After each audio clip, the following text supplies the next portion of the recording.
you use way more force massaging a male client as opposed to a female. Right there. Oh. Oh. Relax. Deep breath in and out. That's good. Because I used to yoga, and it used to be really difficult to certain stances and certain poses.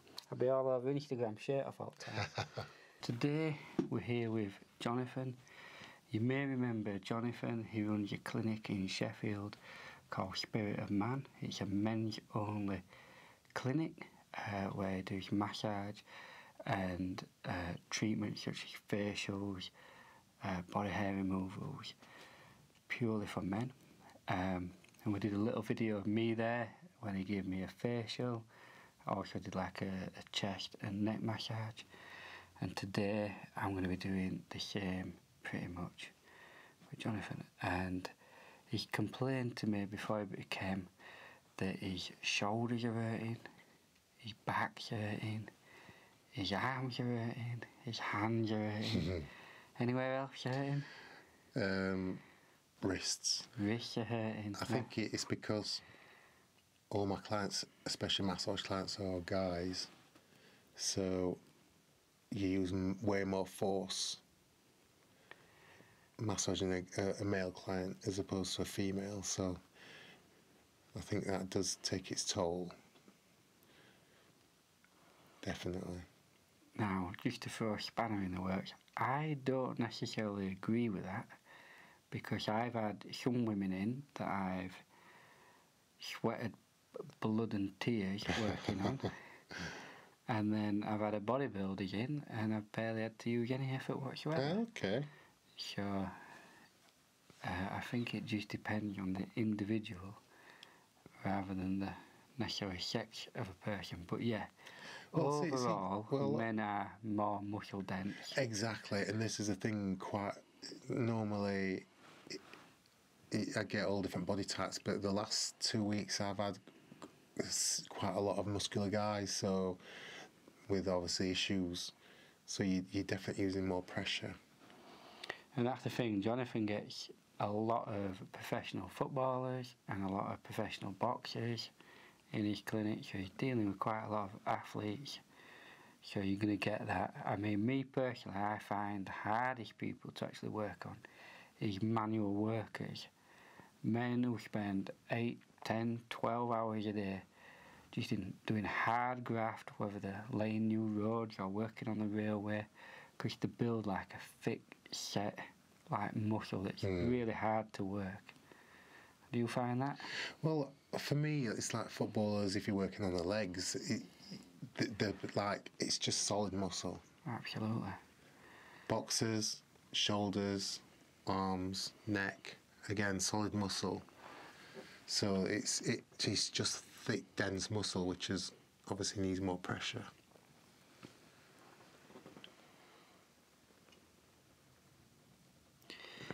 And as a result, his arms and all his body are now aching from that, which is to be expected to some degree, isn't it? It is, yeah.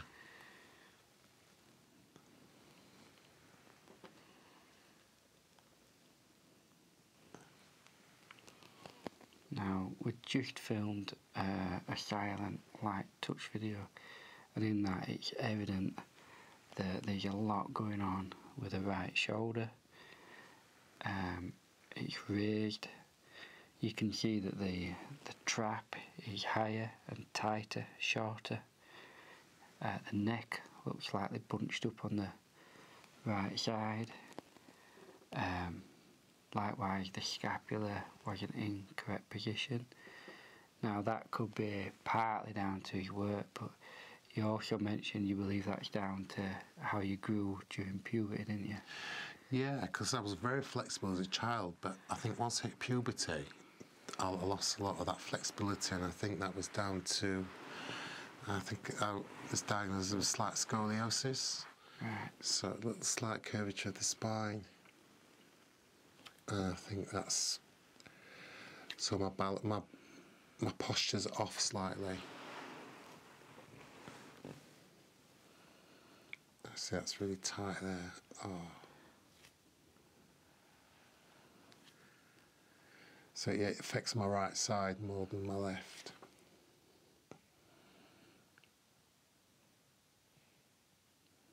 And you often find is that most people have one side which seems to cause more issues than the other. Yeah, I've noticed that actually. It's really interesting. You can tell when you're working with boxers, you can tell which arm, which is their lead arm. Again, with footballers, you can tell which is their lead leg by the development of muscle and where there's more issues. Yeah, and you'll notice a lot with boxers that their lower trap tends to overdevelop. Yeah, that's true. And that's from throwing the hooks. Yeah. Because that's where, obviously, then the power to knock their opponent comes from. And you don't really see that lower trap development in other sports people or just people in general. But yeah, it's the calf muscles footballers tend to be absolutely solid from all the training.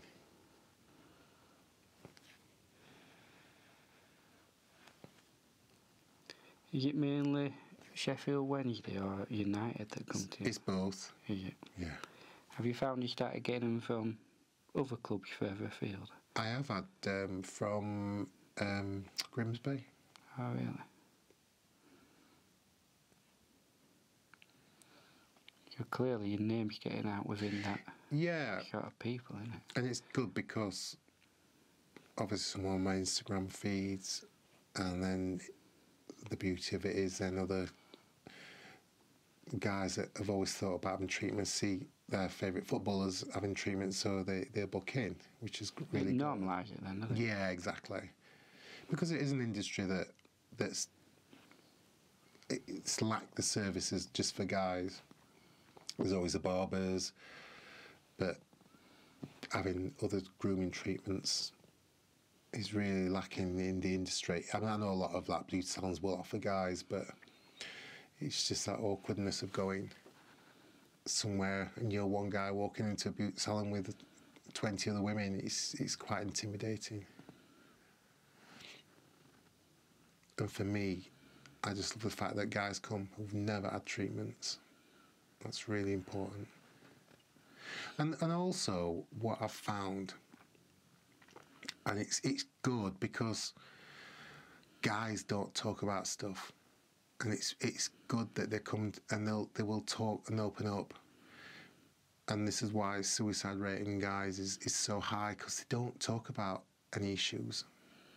Yeah, this is true. It's good to be an ear to someone, to be able to, if they want to talk about something, and just get it off the chest. It's really important. Yeah, I get a fair bit of that, and I think it's becoming more normalised as well, which is good. Yeah, more but it needs to. It does, doesn't it? Yeah.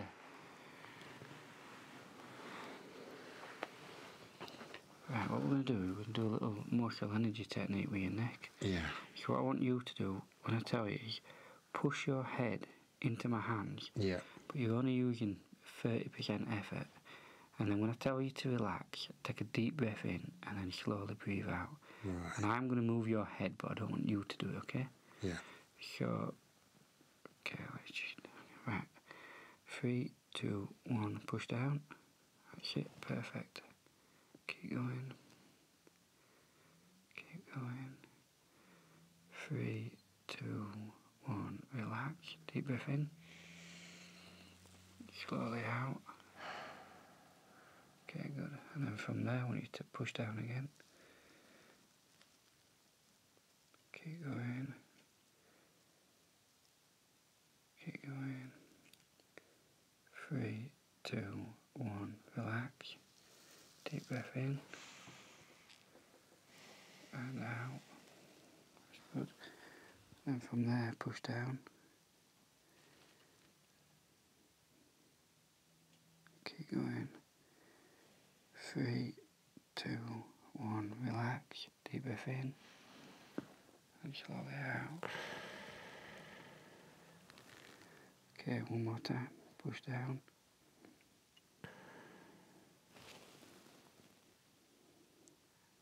Keep going. 3, 2, 1. Relax. Deep breath in. Slowly out. Just hold your head there for a second. And that's good.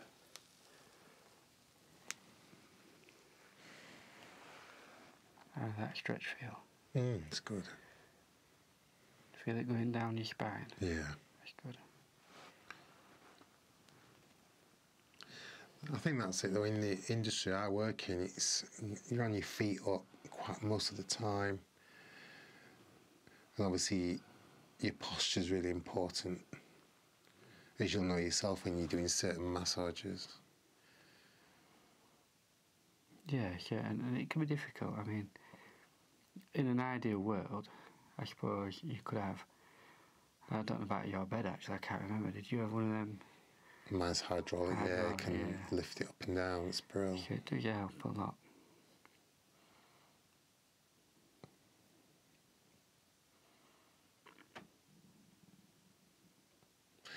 Yeah, I do grind my teeth sometimes, so my masseter muscles are really tight.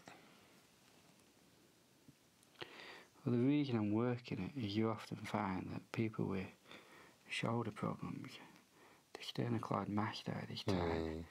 This then causes the jaw to come forward. And basically you start this whole process of your head moving forward. Right. So that everything is forward, and these muscles coming up the back, they get really tight but long. All your pecs and your front of your delts get short. But likewise, your teeth start to no longer line up. It pulls it apart.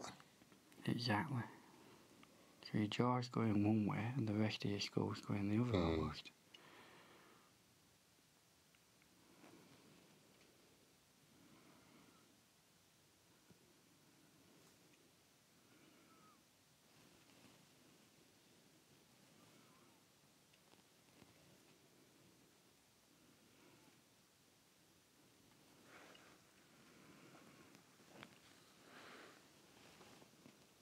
Just hold your head in that position using that's it.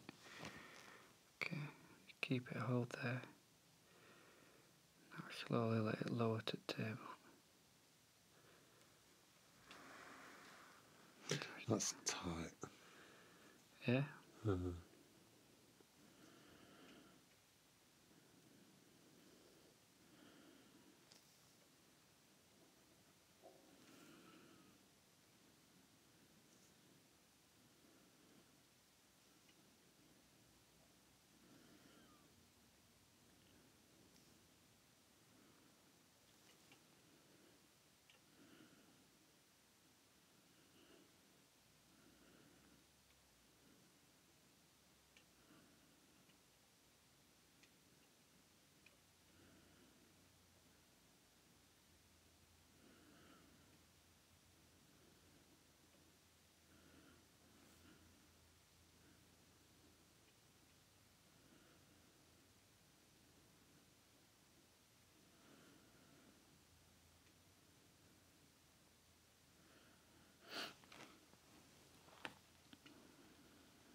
It's so tight. Stretch it this way instead.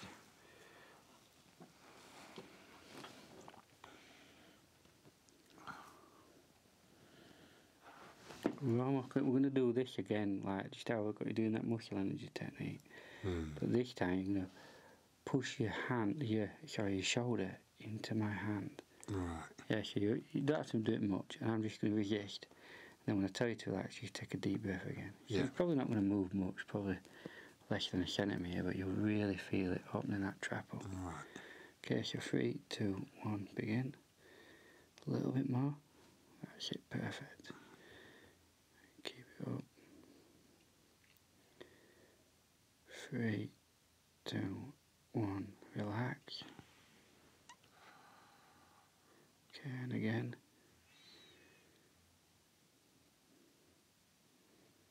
It's good. Keep it up. 3, 2, 1, relax. Take a deep breath in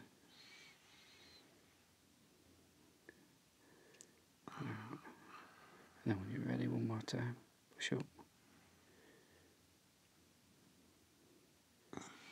3, 2, 1, and relax. Deep breath.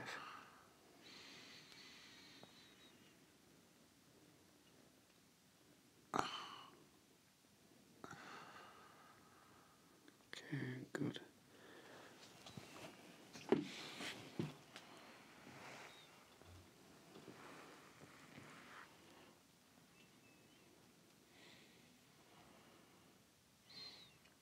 Yeah, you can really feel different between left and right side. With everything, really. Yeah. And I think because the right scapula's higher than the left, I think that throws the left side off as well. So I get a lot of pain on the left side. Oh, do you really? Yeah. Especially down the left side of the spine. Right, yeah. It'll be trying to like pull you back across. Exactly, almost. yeah.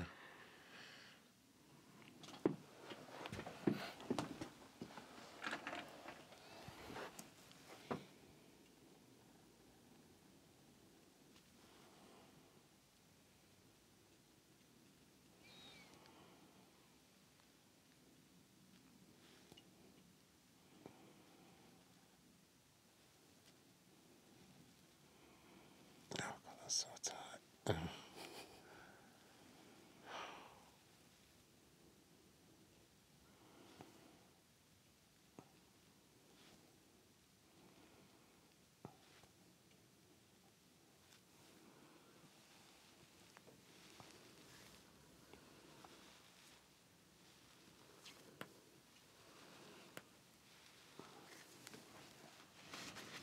Put a bit of oil on. Try to warm it up so it's not too cold for you. What you like? Oh.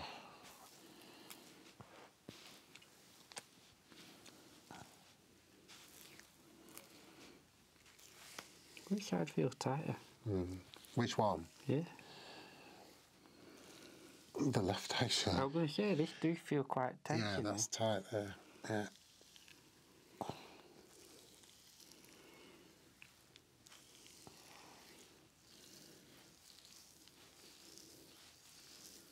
But you'll see on the back it's the same.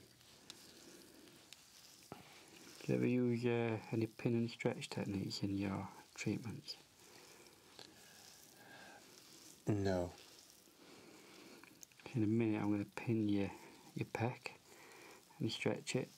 Right. Now, it may be tender. Yeah, that's fine.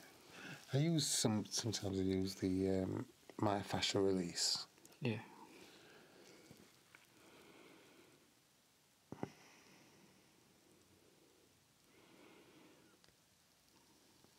Which I suppose is a little bit similar, isn't it?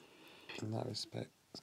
Yeah, I mean, you'll find that, like, it's like anything, I suppose. Over time, your treatment, you pick up different techniques. Oh yeah, yeah. It's amazing how when I look at originally being trained, my treatments are so different. It's like when people ask me, what is it you do? Is it sports massage? Is it shiatsu? Is it deep tissue? And I'm like... It's a little bit everything, isn't it, really? Yeah, I'm just like, yeah, it's shiatsu Shane style. Yeah, exactly. It's what I find that works over time. And for different people. Yeah, exactly. That is so tight there. Oh. Oh.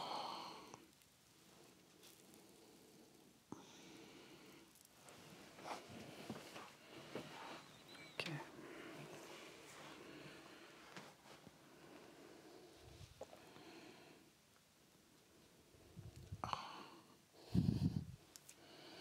This is just a warm-up. I know. It's needed, trust me.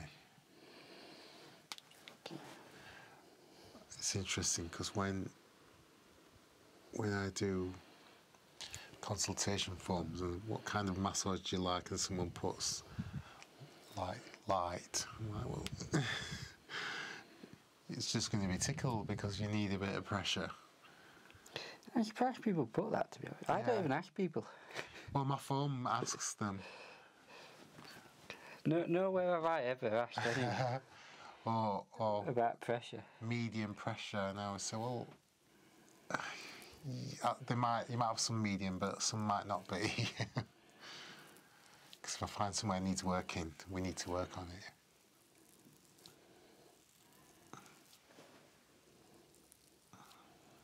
Oh, that is tight.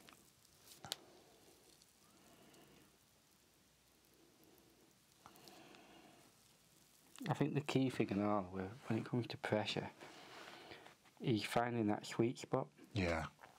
Because, like, some people will literally use crazy amount of force just to have the person screaming. Yeah, and I don't think that's good, because I've had clients, and you've probably yourself have said, I've had a sports match and it was so painful I don't ever want another one. Yeah, so that's yeah. put them off. Absolutely. Which you don't really want to put somebody off if you're having a massage, whichever form. To me, the key thing is it's actually not listening to what the client says. Yeah, it's seeing what the body says. Exactly, yeah. So if you can sink into a muscle and it allows you in, you slowly drop deeper. But if that muscle tenses up against you, Yeah. then you just drop back a little bit. Exactly. And sometimes what your client is telling you and what the body's telling you, you could have a client screaming their head off, but the body's saying, actually, this is all right. But then likewise, you could be applying a bit of pressure and they're saying, oh, it's feeling really good, but the body's locking up against you. Yeah. So in which case, you've got to slow it down, get a little bit more gentle and slowly work your way in. And that's what I do. Like you said, there's certain areas you go to it and you can feel straight away that there's no give. So it's just a case of working it over and over till it lets you in.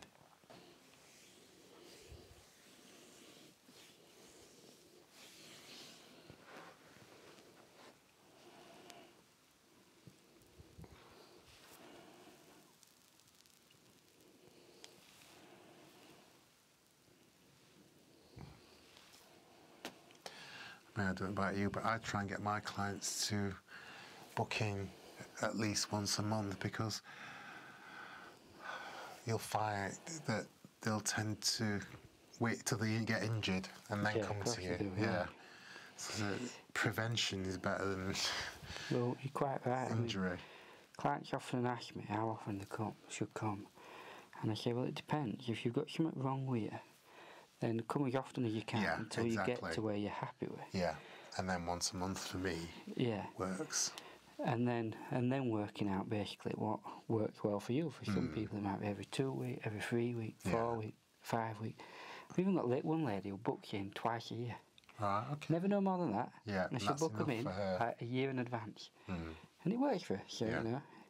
But yeah, you're quite right. I mean, in the West, we've got this weird attitude that we go have something done when there's something wrong. Yeah, exactly. Whereas in the East, they do this sort of stuff to prevent stuff. So they have a thing, I believe it's called 7 stages of health. So the first sort of stage, sort of like the first 3 stages, is you look after yourself using diet, exercise, breath work, meditation. Right? Then to look after yourself a little bit more is you go have massage, shiatsu, that sort of stuff. So that's like stage 4. Now if them 4 stages are not keeping you in good health, your next stage is herbalism, acupuncture, right? And if that don't keep you in good health, you then see the doctor. And then if that don't work, you then see the last stage, which is the surgeon. Yeah. And the idea is, avoid the surgeon. Avoid 7, So if you're doing everything you can, then hopefully you don't get there. Yeah. But in the West, we tend to go from 1 to 7. Without anything in between. Yeah. It's true. In fact, half the time, we don't even do the first bit of diet, exercise, meditation. Yeah, it's true. It's just plod along, right, jump straight to 7. Yeah. Do you notice how this shoulder doesn't go straight up? Yeah, it won't do it. Yeah, it just will not do it.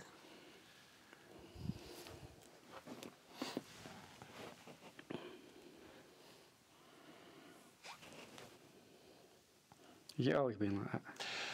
Since, yeah, because Long as you as a can child, I mean, you probably did it yourself, all kids used to do it. You remember you used to the crab, where you'd like... I was never particularly good at doing stuff like that. Well, I was really good.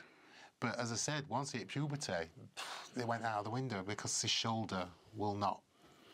I Right. cannot put my arm over... Like that one does, look, that's perfect. But this one goes out, it will not go It's up. always been like that. Yeah.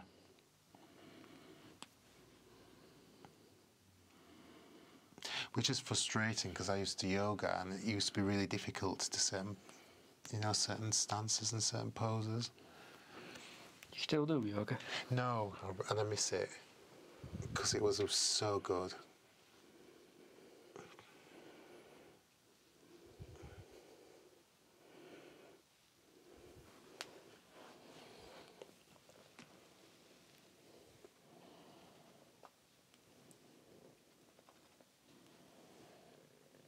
You need to take it back up, it might help. I know, yeah. How long were you doing it for? Did it for a couple of years.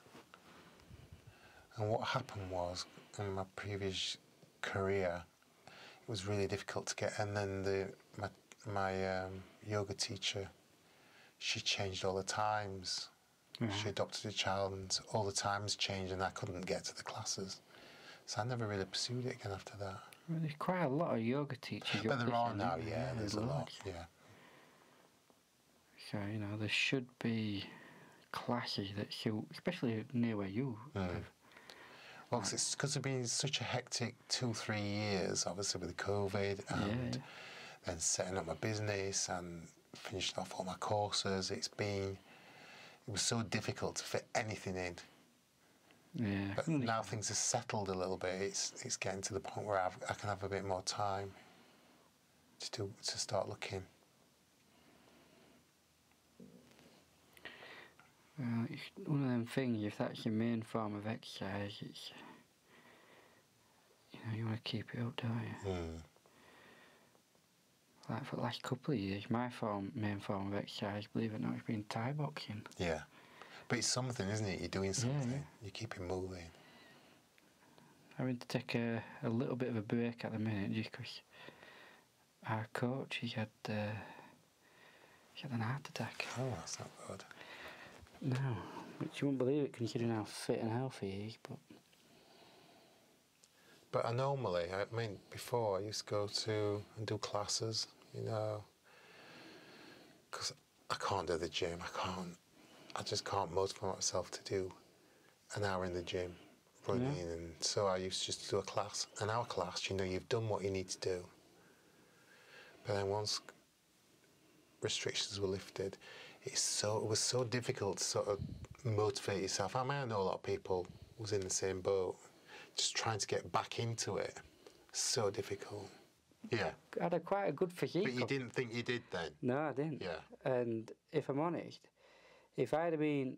I remember coming out of the gym one day, mortified that all this hard work and I wasn't achieving it. And I reckon if somebody had offered me the magic sauce that they're selling, people sell, I'd have probably jumped on it. And I went home and I drew a picture of what in my head I thought I looked like. And in my head I drew skinny arms, skinny legs and this big round belly. And That wasn't the reality. The fact is at the time I weighed 12 stone and my body fat were about, I think, 13%. Yeah. And then... Which is really good. Yeah. And I just sat down and I thought, you know what, I need a break. And I've never trained with weights properly since then. Yeah. And instead I've just gone from 12 stone to over 16 stone. But I think you're not alone in that. I think a lot of people are like that. Oh yeah, 100%. They look at self, and especially on social media, they're looking for approval all the time.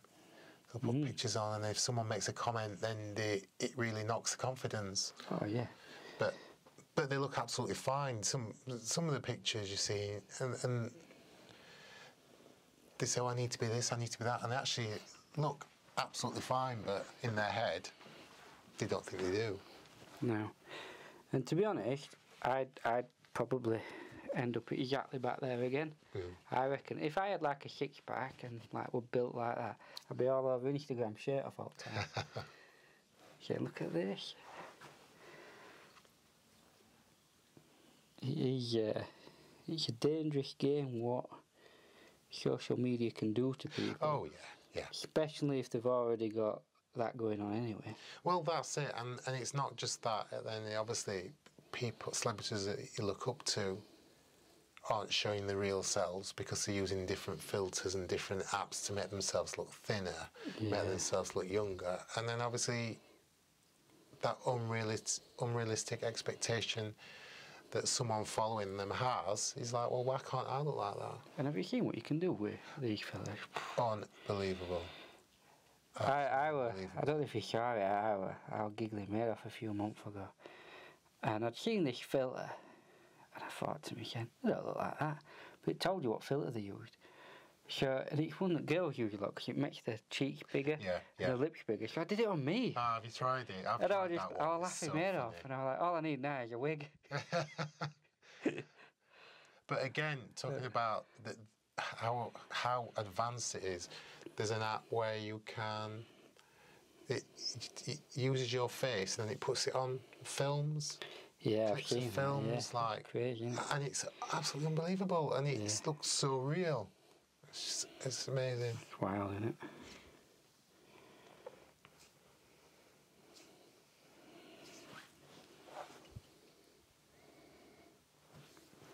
I just think you've got to be comfortable in who you are and get to try. I mean, obviously, I've up to after lockdown and getting back, I put 20 pounds on, and I was so uncomfortable. But trying to motivate myself to go back to the gym was a nightmare, and I couldn't do it. So I went for, which I've done before, and it really works for me. It's sort of like almost like the fasting during the day and then eating later on. Oh yeah, I've tried that. I lost 20 pounds. Wow. And that's it. I'm at the weight I need to be now, and I'm really comfortable. Yeah, I've fasted on and off for about a year. I don't think it really does a great deal for me. Did not work, but that's what I mean. It doesn't work for everybody. No. It just doesn't work for everybody. And I mean, I've been doing I've done it where I've done like a week or two of like 18-hour fasts. Yeah. And it's made no real difference. The big thing that works for me is simply cutting down on the carbs. Yeah. And then it just starts carbs are flying off. potatoes. Yeah. Mainly with me, I think the big issue is like stuff like the stuff with like trans fats, like biscuits and stuff. I'm a bit of a biscuit monster. Yeah, they're lethal. It's just lethal, aren't they? Yeah. But also, I think you need to be very, very careful of diet drinks. Oh yeah. That's the problem. And a lot of people drink loads of it. Yeah, this is it, and it's the fake sugars that are really bad for you. Yeah, I've got to admit, I've been quite guilty of that over years. Yeah, but you look, you like all these different with no sugar in it at all. Yeah. That's all fine, but your body reacts really differently to the chemical. Yeah, it's only been, to be honest, in the last couple of months that I've sort of eradicated that from my diet. I don't have any. I actually now. You'd be better having normal sugar, really. Exactly. Well, I buy an elderflower drink, which it's got natural sugars, and just use sparkling water. I'd rather have a natural sugar than something that's not real.